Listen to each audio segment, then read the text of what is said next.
सलाम, नमस्ते, सत श्री अकाल दोस्तों। कैसे हैं आप लोग। दोस्तों हाजिर हो चुके हैं देश और दुनिया की 10 फटाफट खबरों को लेकर के। तो दोस्तों वीडियो को पूरा ज़रूर देखें और स्वतंत्र पत्रकारिता को अपना सहयोग देने के लिए चैनल को सब्सक्राइब करके बेल आइकन को ज़रूर दबा लें ताकि हमारी खबरें आप तक पहुँचती रहें। तो चलिए एक नज़र डालते हैं आज की खबरों पर। लखीमपुर खीरी के तिकुनिया में हुए बवाल के दौरान मारे गए किसानों की आत्मा की शांति के लिए अंतिम अरदास यानी श्रद्धांजलि सभा कार्यक्रम शुरू हो गया है। श्रद्धांजलि सभा के लिए करीब 30 एकड़ इलाके में इंतजाम किए गए हैं। यह कार्यक्रम स्थल घटना से 1 किलोमीटर की दूरी पर है। किसान नेता राकेश टिकैत श्रद्धांजलि सभा में पहुंच गए हैं। कांग्रेस महासचिव प्रियंका गांधी भी कार्यक्रम में पहुंची। कांग्रेस महासचिव प्रियंका गांधी वाड्रा नीचे से बैठकर किसानों को सुनती नजर आई। प्रियंका गांधी को मंच पर जगह नहीं मिली। तिकुनिया में संयुक्त किसान मोर्चा ने मंच से कहा कि हम प्रियंका गांधी दीपेंद्र हुड्डा का स्वागत करते हैं, मगर हम लोगों का निर्णय यही है कि किसान संयुक्त मोर्चा का मंच किसी राजनीतिक व्यक्ति से साझा नहीं किया जाएगा। कोयले की कमी के कारण उत्तर प्रदेश में बिजली का संकट जारी है। रविवार को बिजली संयंत्रों में 5250 मेगावाट बिजली का कम उत्पादन हुआ। उधर अब शहरों में भी अघोषित कटौती बढ़ा दी गई है। कुछ संयंत्रों की कोयले की आपूर्ति हुई है, पर वहां अब भी 1 या 2 दिनों से ज़्यादा का कोयला नहीं बचा है। बिजली घरों में कोयले के घटते भंडार ने बिजली उत्पादन की रफ्तार धीमी कर दी है। इसी के चलते बिजली कटौती लगातार हो रही है। रविवार को राज्य के यूपी IBUANL यानी सरकार के संयंत्रों ने 1100 मेगावाट कम बिजली का उत्पादन किया। निजी कंपनियों के संयंत्रों ने 2550 मेगावाट तथा NTPC ने 1600 मेगावाट कम बिजली उत्पादित की।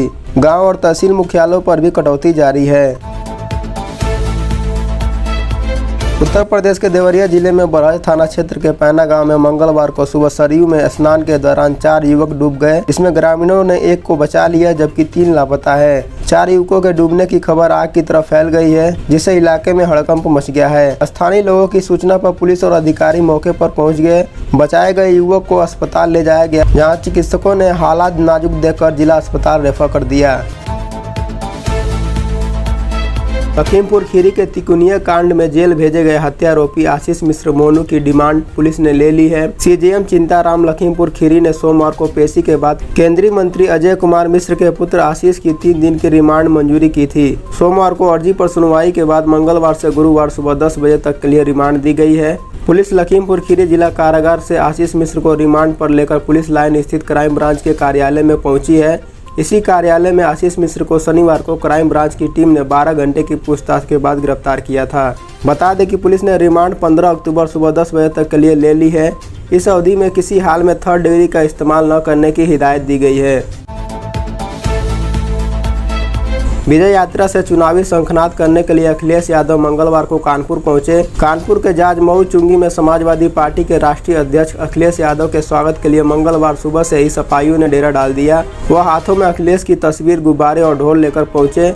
इस दौरान काफ़ी संख्या में पुलिस बल और अर्धसैनिक बल भी है, जो भीड़ को सड़क के किनारे करने के साथ यातायात को सुचारू ढंग से चलाने का प्रयास कर रहा है। बता दें कि इसके अलावा पार्टी के विधायक इरफान सोलंकी, विधायक अमिताभ वाजपेयी आदि नेता मौजूद रहे। सपा मुखिया अखिलेश यादव की विजय यात्रा जाजमऊ से शुरू होकर 4 जिलों में घूमते हुए कानपुर देहात में समाप्त होगी, जो 2 दिन में यात्रा करीब 190 किलोमीटर की दूरी तय करेगी। यात्रा कानपुर नगर, कानपुर देहात, जालौन और हमीरपुर में रहेगी।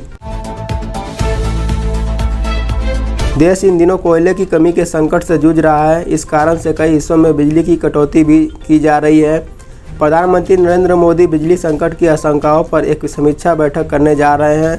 यह बैठक आज ही होने की संभावना है। इससे पहले केंद्रीय गृह मंत्री अमित शाह ने इस मुद्दे पर चर्चा करने के लिए बिजली मंत्री RK सिंह, कोयला मंत्री प्रहलाद जोशी, अन्य कैबिनेट मंत्रियों के साथ कोयला और बिजली मंत्रालयों के प्रभारी के साथ बैठक की थी। कोयला मंत्री प्रहलाद जोशी ने कहा कि बिजली आपूर्ति में व्यवधान का कोई खतरा नहीं है। आपको बता दें कि कई राज्यों में कोयले की कमी के कारण ब्लैकआउट पर तत्काल चिंता जताई है। दिल्ली के मुख्यमंत्री अरविंद केजरीवाल और पंजाब के चरणजीत सिंह चन्नी सहित कई मुख्यमंत्रियों ने केंद्र को पत्र लिखा है। उनका कहना है कि बिजली की स्थिति गंभीर हो गई है। इन्होंने राज्यों को कोयले की आपूर्ति सुनिश्चित करने के लिए PM मोदी के हस्तक्षेप का आग्रह किया है। कांग्रेस सांसद राहुल गांधी बुधवार यानी कल लखीमपुर हिंसा को लेकर राष्ट्रपति रामनाथ कोविंद से मिलने जाएंगे। उनके साथ उनकी पार्टी का एक डेलीगेशन भी होगा। राष्ट्रपति भवन ने उन्हें सुबह करीब 11:30 बजे का समय दिया है। इस दौरान वे राष्ट्रपति के साथ किसानों की मौत के मामले में चर्चा करेंगे। कांग्रेस का यह डेलीगेशन राष्ट्रपति के केंद्रीय गृह राज्य मंत्री अजय मिश्रा टेनी को उनके पद से हटाने की मांग कर सकता है। वह इस मामले में राष्ट्रपति से हस्तक्षेप करने की मांग कर सकते हैं।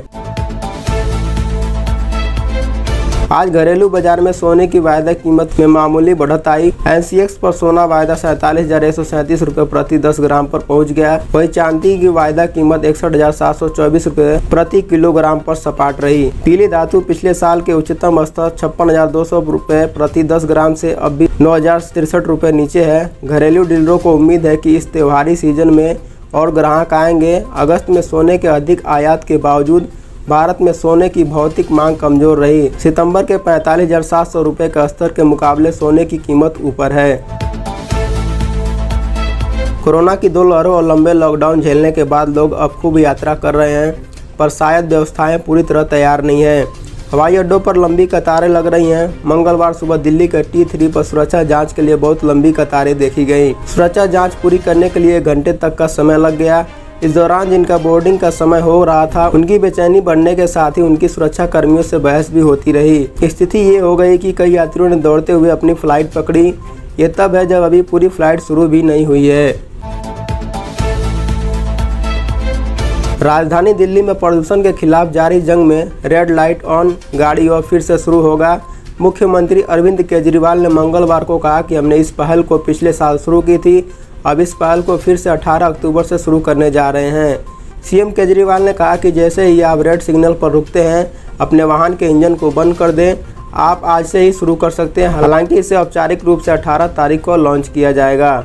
दोस्तों, आज की खबरों में बस इतना ही। आज की खबरों में दी गई जानकारी आपको कैसी लगी, अपनी कीमती राय हमें कमेंट में ज़रूर बताएं और स्वतंत्र पत्रकारिता को अपना सहयोग देने के लिए चैनल को सब्सक्राइब करके बेल आइकन ज़रूर दबा लें, ताकि हमारी खबरें आप तक पहुंचती रहें। दोस्तों, मिलते हैं फिर से किसी और खबर के साथ। जय हिंद, जय भारत।